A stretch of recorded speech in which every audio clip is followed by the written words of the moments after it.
Dzień dobry w kolejnym dniu, pięknym dniu kolejnego Tonego Robbinsa.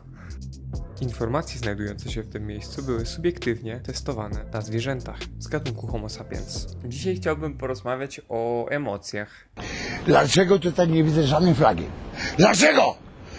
Tony mówi, że ludzie mają tą tendencję do tego, żeby kontrolować innych ludzi, a prawda jest taka, że nie jesteśmy w stanie kontrolować innych ludzi, co najwyżej jesteśmy w stanie na nich wpływać.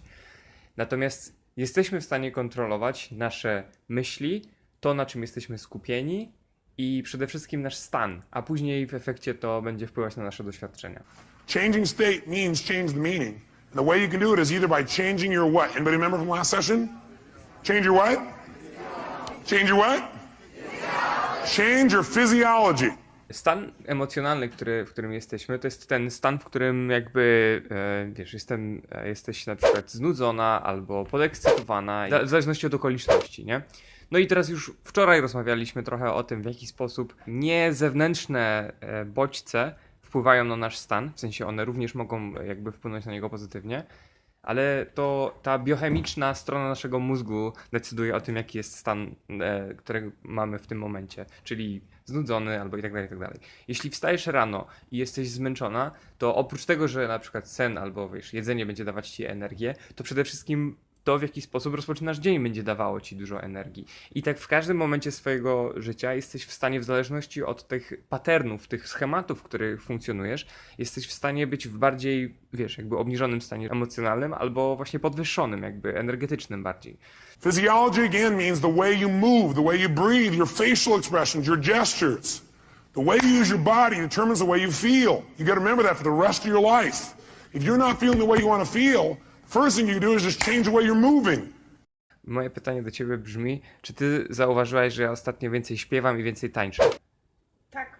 To wynika z tego, że robię to celowo. Wcześniej było tak, że po prostu byłem, wiesz, znudzony, przygnębiony albo wymień sobie, nie? Nie chcę powiedzieć, że teraz za każdym razem, kiedy będę przygnębiony, to będę jakby uciekał od tego, nie? Bo jakby też szanuję bardzo tą emocję, które są po to, żeby je przeżyć, nie?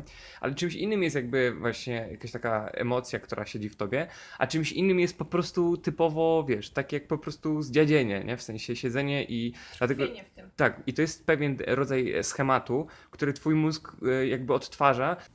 Emotion is created by motion. You have 50 muscles in your face. A slight change in any of these muscles will radically change the way you feel. Jesteś w stanie to zmienić właśnie puszczając sobie energetyczną muzykę, jakby, wiesz, wykonując pewien ruch, bo jeśli włożysz ruch i pewne działanie, to stworzy dopiero twój stan emocjonalny. Więc wymieniliśmy sobie te rzeczy, które nie jesteśmy w stanie zmienić na świecie, czyli nie jesteśmy w stanie kontrolować innych ludzi, tylko na nich wpływać. Natomiast jesteśmy w stanie kontrolować siebie. Opowiedzieliśmy już o stanie, a teraz jak to jest z tym, na czym się skupiamy. Więc Tony mówi, że w zależności od tego, na czym się skupiasz, to takie będzie twoje życie. Whatever you look for, you will find. Whatever you look for, you're going to get. A skupiamy się na rzeczach przez to, że zadajemy sobie pytania. Czyli na przykład jeśli zastanawiasz się, co jest nie tak ze mną, to Tony mówi, że na pewno znajdziesz odpowiedź na to. A, no tak, dobra, to i to i to, okej, wszystko jasne. A dlaczego ja nie jestem w stanie zarabiać więcej?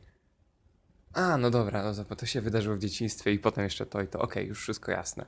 What's wrong with this person? And you know what? If you look, you'll find what's wrong. There's wrong. Look, there's what's wrong with them.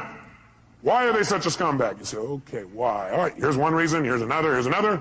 Mi się to kojarzy z tym, że tylko kilka procent rzeczy, o które się przejmujemy, w całym naszym życiu faktycznie się wydarzają, nie?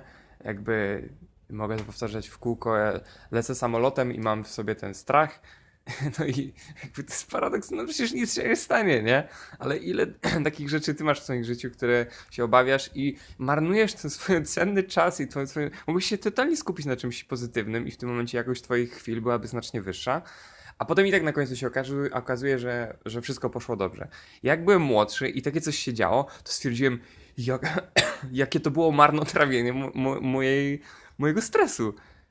Po prostu i uznałem, że nie chcę tak więcej robić. Chcę znaleźć ten element jakby stresu, który jest adekwatny do faktycznego wydarzenia się rzeczy. Czyli jeśli faktycznie, jeśli widzę, że jest ryzyko, że coś się faktycznie stanie, to będę adekwatnie do tego się stresował, jakby, nie? Bo ludzie myślę, że właśnie nieadekwatnie nastawiają się, ten poziom stresu jest nieadekwatny później do tych wydarzeń. W sensie może on jest adekwatny do naszej perspektywy na to, co się stanie, kiedy to się wydarzy. Jak zła będzie ta rzeczywistość, kiedy to się już wydarzy. Problem polega na tym, że ten strach przed wydarzeniem się tej rzeczy jest bardzo często większy niż faktycznie jakby potem już się to wydarza i człowiek mówi, no i dobra, no i okej, nie? No i dobra, no i niech jest. I nagle natychmiast akceptuje to, nie? Focus on what you want and you'll get more of it. Focus on what you fear and you'll get more of that. Bottom line is, almost everybody in life focuses on what they fear, and that's why they get more of what they don't want. Right? Well, yeah, but what if this happens? What if that happens? If you keep asking, what if this happens? What if that happens? I guarantee you're going to crash. It's only a matter of time. Instead, you got to say, well, what if this happens? What I want. What will happen when I make this happen? What I want. And the more you focus on that, the more of an experience you'll have of what it is that you want in your life, and you'll get it right away. Bardzo mi się podoba, w jaki sposób Tony przedstawia emocje i tłumaczy je. Jeśli jesteś pogniewana na kogoś albo na coś, to tak naprawdę ty nie gniewasz się na tą osobę, tylko jesteś zraniona w środku. A jeśli jeszcze głębiej w to wejdziesz, to dojdziesz do tego, że każdy emocjonalny ból, jaki jest w ludziach, wynika z jakiegoś poczucia straty.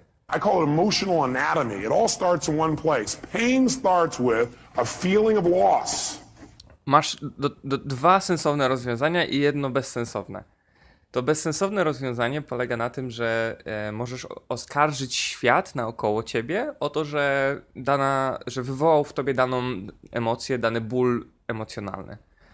Ale dwa sensowne rozwiązania są takie, żeby skoro nie potrafisz kontrolować tego świata na zewnątrz, wziąć na siebie odpowiedzialność za potencjalnie jakby rozwój tutaj i zadać sobie pytanie, jaką akcję możesz wykonać, jakie działanie oraz albo jak możesz zmienić swoją perspektywę na daną rzecz. And the action of the message it's trying to give you is that you need to change either number one, your perception of this, or number two, your current actions. I to są dwie najważniejsze rzeczy, jakie możesz wykonać, czując daną emocję. I teraz przejdziemy sobie przez kilka różnych emocji. Ja ci podam przykład, że każda z nich będzie zaczynać się od pewnej wewnętrznej straty, którą mamy w sobie, a następnie będziemy zadawać sobie te dwa pytania. Anytime somebody feels hurt, what it really is, they have a sense of loss about something. They lost out on their expectation, they lost out on what they thought they had, they think they've lost out on something else, they think they're missing out, they think something has changed, they think they're losing something, and they feel bad, they feel hurt. Każda emocja to jest informacja od naszego mózgu o tym, że coś musi być zmienione. Tony mówi, że to, co my potocznie nazywamy negatywnymi emocjami, to nie są negatywne emocje, tylko on je nazywa Emotional messages. I also call them calls to action.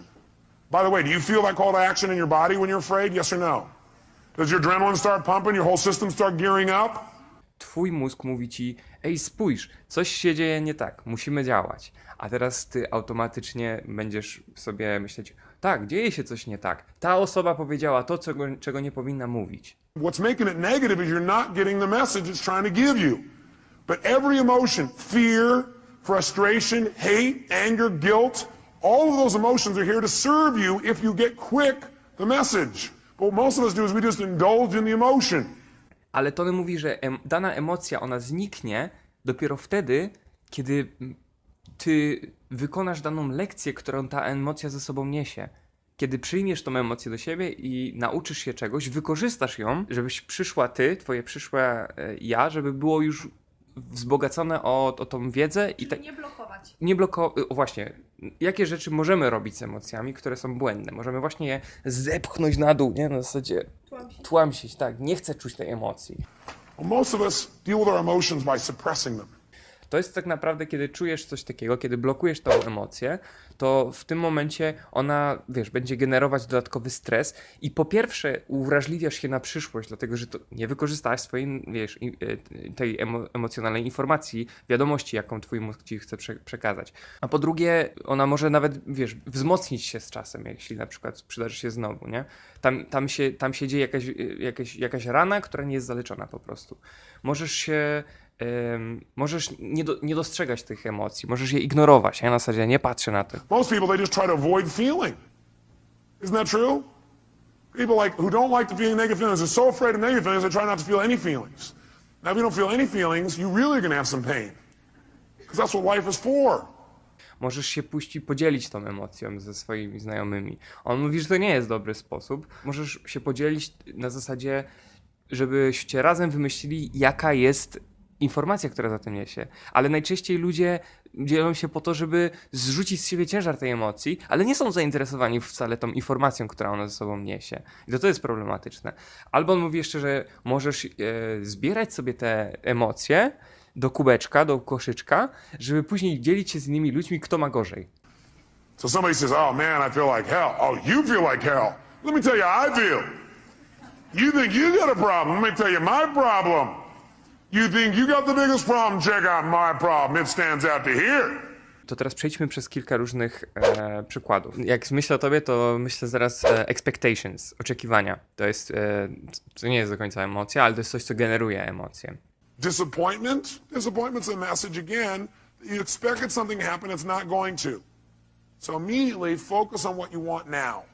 Kiedy mamy jakieś oczekiwania, to zastanówmy się, czy jesteś w stanie powiedzieć, co takiego tracisz w danej sytuacji. Na przykład ja mówię, oj, chodź Paulina, jedziemy na lody. I przyjeżdżamy na dane miejsce i lodziarnia jest zamknięta. Każdy ból emocjonalny jest związany z jakimś poczuciem straty. Zabrane mi szczęście. Jest zabrana wizja ciebie, czyli która ma lody. Dokładnie, osoby, która już je te lody, o jakie pyszne lody, sobie już to wyobrażasz. Wyobraziłam sobie już to, no. I ty się już ożeniłaś z tą myślą. I teraz, jak przejdziemy przez kolejne emocje, to będziemy widzieć, że każda z tych elementów to jest tylko i wyłącznie element interpretacji posiadania czegoś, a nie faktycznie posiadanie czegokolwiek. Co możemy w tym momencie zrobić? So every negative emotion means I've got to what?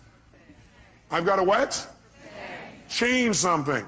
Either my perception or what I'm doing. Akcja, nie? Bo możemy oczywiście oskarżyć świat naokoło, czyli jestem zła i teraz wszystko naokoło będzie odpowiedzialne za moją emocję. Ale tym sensownym rozwiązaniem jest akcja pierwsza, czyli przygotowujemy się już psychicznie na to, zanim to się wydarzy. No ale z drugiej strony może to być zamknięte, nie? Więc to jest pierwsza akcja. Druga akcja to jest element jakby naszej, jak my postrzegamy daną rzecz. Czyli jeśli my postrzegamy te lody jako wyjątkowo istotny element tego dnia, który da mi szczęście, a nieszczęście zostanie zabrane, no to tutaj ewidentnie jest już problem, nie? W sensie jakby to generuje później tą emocję. Zwłaszcza, że tak jakby stawiamy emocjonalnie, tak jakby wszystko na jedną kartę, jakbyśmy grali w ruletkę i stawiamy wszystko na to jedno pole, które nie mamy żadnej jakby kontroli nad tym, czy to pole będzie zwycięskie, czy nie. Bo przyjedziemy na miejsce i ruletka wypadnie akurat tak, że to pole będzie przegrane. Guilt. Poczucie winy. To jest informacja o tym, że twoje standardy, że twoje wartości zostały złamane. Guilt, though, can be valuable. It's telling you have violated one of your own standards. And you need to do something immediately to be certain you won't do this again. Musisz powiedzieć sobie, że nigdy w życiu więcej to się już nie wydarzy. Ona trzyma cię tylko dlatego, że twój umysł nie chce dopuścić do tego, żeby kolejny raz wydarzyła się sytuacja, w której pogwałcasz swoje własne zasady. Because that's the purpose of guilt, to make sure you don't violate your standards and make sure you do it well in the future. Gniew. Anger is a message that says you have a major rule that's been violated. Wewnątrz jesteśmy zranieni, a jesteśmy zranieni dlatego, że ktoś pogwałcił nasze jakieś reguły, albo sami my pogwałciliśmy nasze reguły. Hurt means you expected someone to treat you a certain way and they didn't treat you that way. So you need to change your communication. You need to come to them and say, I need your help. When you communicate that way, in the past I've interpreted that to mean you didn't care. I know you care because I know how much you love me and I love you. But could you help me out in this way? What does it really mean to you when you do that? Bo niestety emocje są w stanie jakby układać się jeden na drugiej i kiedy dojdziemy do tego, że gniew to tak naprawdę poczucie zranienia, to jesteśmy w stanie dojść do tego, że jakby co straciliśmy w tym momencie. Dajmy na to, ty zdradzasz mnie. Albo ty mnie. Okej, odwróćmy. Ja zdradzam ciebie. Kiedy ty czujesz się zraniona, bardzo dogłębnie, to jesteś w stanie powiedzieć, co straciłaś w tym momencie? Zaufanie. No właśnie, straciłaś zaufanie, miałaś pewną wizję mnie w swojej głowie, która ewidentnie nie była prawdziwa, tak? Bo ja ciebie zdradziłem, więc wizja mnie w twojej głowie to była wizja osoby, której możesz ufać. A nagle okazuje się, że to jest zabrane tobie i nie możesz już ufać mi. I to, co właśnie mówię moim dzieciom, to chyba znacznie lepiej, że teraz się to wydarzyło, a nie na przykład 10 lat później w związku, nie? Więc jeśli masz mnie zdradzić, to zdradzaj mnie teraz, a nie później po prostu, bo w takim razie już będę wiedział, wizja ciebie w mojej głowie jest po prostu niepoprawna. Natychmiast cyk, poprawiam sobie i żegnamy się. Overwhelmed, helpless, or depressed. Depresja, przytłoczenie to jest z kolei emocja zbyt wielu rzeczy, które ty chcesz zrobić, jakby, że wydaje ci się, że niczym nie jesteś dobry, że nic nie jesteś w stanie zrobić, to po prostu efekt jest taki, że próbujesz zrobić zbyt dużo rzeczy naraz, więc Tony mówi, że zrób sobie listę rzeczy, które chcesz zrobić, a następnie wybierz jedną na samej górze, w sensie zrób priorytetyzację, sprawdź, które są najważniejsze, a następnie wybierz tą, która jest najwyżej, dokończ ją i odzyskasz kontrolę nad swoim życiem po prostu, odzyskasz kontrolę nad tym, że jesteś w stanie coś zrobić jakby i będziesz miał poczucie wartości w tym momencie, bo to już odhaczyłem, jestem w stanie przejść do kolejnych rzeczy. A kiedy próbujesz po kilka procent każdego elementu w swoim życiu zmienić, to nie zmieniasz żadnego w taki dostrzegalny sposób. You can't change everything in your life at one time. Do it a step at a time. Where do you start? Where you are. Najlepszym sposobem na to, żeby radzić sobie z negatywnymi emocjami jest wdzięczność. Czyli on mówi change expectations to appreciations. Zamień swoje oczekiwania na wdzięczność za rzeczy, które masz. Bo nie da się, żeby twój mózg jednocześnie był zdenerwowany i żeby docenił to, co ma. You can't be angry and grateful simultaneously. It's the antidote. It's the only antidote that really works. And you can't be fearful and grateful simultaneously. So for me to answer his question, I don't hope I'm going to be grateful. I have a system like anything in life. If you're a great pilot, you know how to fly a jet, you still have a checklist. Because if you miss the checklist, the consequences are too big. Więc w jakiś sposób wyłączasz tą pętlę w swoim mózgu, Martwienie się. która odpowiada właśnie za emocjonalny ból i włączasz jakąś inną pętlę w mózgu, która zaczyna po prostu cieszyć się tym, co jest. Whenever we have our highest experiences of life, two things are involved. Some form of growth within ourselves and some form of contribution beyond ourselves. I could ask 100 people, as I've done this with thousands, and they always tell me something where they faced the fear, overcame something, but also in doing it, it benefited their family or benefited somebody else, or like what you did with the building. Whenever I ask people the worst experiences of their life, they will tell me something, and it was all about them. Problem polega na tym, że nie cieszymy się rzeczami, które posiadamy i uznajemy je za pewne. Bo rodzisz się, masz swoją skórę. Nikt nigdy w życiu nie pomyślał jeszcze, ale cudownie, że mam moją skórę. Moja skóra jest super. Dlatego, że masz ją i jest dana ci. Jak dużo innych rzeczy masz, których już przestałeś doceniać, a być może kiedyś doceniałeś. When you get that all suffering is obsession with self, you can snap out of it, and all you have to do is stop expecting and start appreciating. You look around and appreciate things outside yourself, the people around you, your friends sitting across here, anything of that nature, and then starting to enjoy something. If you start to learn or grow from that, if you love, which to me is an action, if you love, if you give, if you're grateful, suffering disappears instantly. But you have to tell yourself the truth. The only suffering is in your mind. It's because this brain is not designed to make you happy. It's 2 million years old. It's designed to make you survive. Jeśli skupisz się na tych rzeczach i tak na przykład my robimy wieczorem, wymieniamy rzeczy, za które jesteśmy wdzięczni, to okazuje się, że ich jest naprawdę dużo. Naprawdę jesteśmy w stanie wymienić tak wiele rzeczy, które na przykład sam fakt, że jesteśmy w stanie żyć w czasach, w których nikt nie jest w stanie po prostu wejść do mojego pokoju i przystawić mi pistolet do głowy. Czyli bezpieczeństwo po prostu. And once you prime yourself, you start noticing things to be grateful for all the time. And when I asked Sir John Templeton, the first billionaire investor, international investor in the whole world, started with nothing, built to that. When I asked him, I said, what's the secret to wealth? I'll never forget. He looked at me and smiled and he said, Tony, it's what you teach. And I said, well, I teach a lot of things. Which thing? And he goes, gratitude. He goes, you and I, how many billionaires do you and I know that are miserable human beings and they're so unhappy? He said, they're poor. And if you've got $1 billion, but you're frustrated and angry and sad all the time, your life is frustrated, angry, and sad. How many people know have nothing, but they're grateful for their family or for their health, and they're there? Emocje to jest element naszego